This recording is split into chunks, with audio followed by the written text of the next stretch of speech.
ರೇಣುಕಾಸ್ವಾಮಿ ಹತ್ಯೆ ಪ್ರಕರಣಕ್ಕೆ ಸಂಬಂಧಪಟ್ಟಂತೆ ಮೂವರು ಆರೋಪಿಗಳಾದ ಕಾರ್ತಿಕ್ ಕೇಶವಮೂರ್ತಿ ಹಾಗೂ ನಿಖಿಲ್ ನಾಯಕ್ ತುಮಕೂರು ಜಿಲ್ಲಾ ಕಾರಾಗೃಹದಿಂದ ಬಿಡುಗಡೆಯಾಗಿದ್ದಾರೆ. ಆರೋಪಿಗಳಿಗೆ ಸೆಪ್ಟೆಂಬರ್ 23ರಂದು ಜಾಮೀನು ದೊರೆತಿತ್ತು. ಕೋರ್ಟ್ 2 ಲಕ್ಷ ರೂಪಾಯಿ ಹಣ ಹಾಗೂ ಇಬ್ಬರು ಶ್ಯೂರಿಟಿದಾರರನ್ನ ಕೇಳಿತ್ತು. ಜಾಮೀನು ಶ್ಯೂರಿಟಿಗೆ ಹಣವಿಲ್ಲದೆ ಆರೋಪಿಗಳ ಕುಟುಂಬಸ್ಥರು ಪರದಾಡ್ತಾ ಇದ್ರು. ಮಂಗಳವಾರ ಜಾಮೀನು ಪ್ರಕ್ರಿಯೆ ಪೂರ್ಣಗೊಂಡಿದ್ದು, ಜೈಲಾಧಿಕಾರಿಗಳಿಗೆ ಜಾಮೀನು ಆದೇಶ ಪ್ರತಿ ದೊರೆತ ಬಳಿಕ ಆರೋಪಿಗಳು ತುಮಕೂರು ಜೈಲಿನಿಂದ ಬಿಡುಗಡೆಯಾಗಿದ್ದಾರೆ. ಚಿತ್ರದುರ್ಗ ನಗರದ ಹೊಳಲ್ಕೆರೆ ರಸ್ತೆಯಲ್ಲಿರುವಂತಹ ನೀಲಕಂಠೇಶ್ವರ ದೇವಾಲಯದಲ್ಲಿ ಗಾಂಧಿ ಸ್ಮೃತಿ ಜೀವಂತವಾಗಿದೆ. ಕೋಟೆ ನಗರಿಯಲ್ಲಿ ನಡೆಯುವಂತಹ ಪ್ರತಿಯೊಂದು ರಾಜಕೀಯ, ಸಾಮಾಜಿಕ ಚಟುವಟಿಕೆಗಳು ಈ ದೇವಾಲಯದಿಂದಲೇ ಆರಂಭವಾಗುತ್ತವೆ. ಮಹಾತ್ಮ ಗಾಂಧಿ ಪ್ರತಿಮೆಯು ದೇವಾಲಯದಲ್ಲಿ ನಿತ್ಯವೂ ಆರಾಧಿಸಲ್ಪಡುತ್ತದೆ. ಪೇಟೆ ದೇವಾಲಯ ಎಂದೇ ಪ್ರಸಿದ್ಧಿ ಪಡೆದಿರುವಂತಹ ನೀಲಕಂಠೇಶ್ವರನ ಸನ್ನಿಧಿಗೆ ಐತಿಹಾಸಿಕ ಹಿನ್ನೆಲೆ ಇದೆ.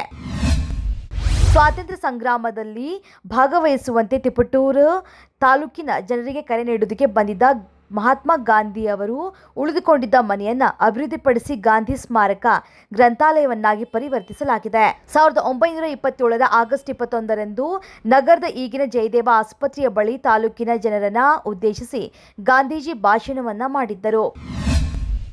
ಅತ್ಯಾಚಾರ ಪ್ರಕರಣದಲ್ಲಿ ಬಂಧನಕ್ಕೊಳಗಾಗಿರುವಂತಹ ಶಾಸಕ ಮುನಿರತ್ನ ಮನೆಯಲ್ಲಿ ಎಸ್ಐಟಿ ಅಧಿಕಾರಿಗಳು ವಶಕ್ಕೆ ಪಡೆದುಕೊಂಡಿರುವ ಲ್ಯಾಪ್ಟಾಪ್, ಪೆನ್ಡ್ರೈವ್ಗಳಲ್ಲಿ ಕೆಲ ರಾಜಕೀಯ ನಾಯಕರ ಖಾಸಗಿ ಕ್ಷಣಗಳ ವಿಡಿಯೋಗಳು ಪತ್ತೆಯಾಗಿವೆ ಅಂತ ಹೇಳಲಾಗಿದೆ. ಅತ್ಯಾಚಾರ, ಸುಲಿಗೆ, ಜೀವ ಬೆದರಿಕೆ ಹಾಗೂ ಜಾತಿ ನಿಂದನೆ ಪ್ರಕರಣಗಳ ತನಿಖೆ ನಡೆಸ್ತಾ ಇರುವಂತಹ ಎಸ್ಐಟಿ ಅಧಿಕಾರಿಗಳು ಇತ್ತೀಚೆಗಷ್ಟೇ ಮುನಿರತ್ನ ಮನೆ ಸೇರಿ 12ಕ್ಕೂ ಹೆಚ್ಚು ಸ್ಥಳಗಳ ಮೇಲೆ ದಾಳಿಯನ್ನು ನಡೆಸಿದರು.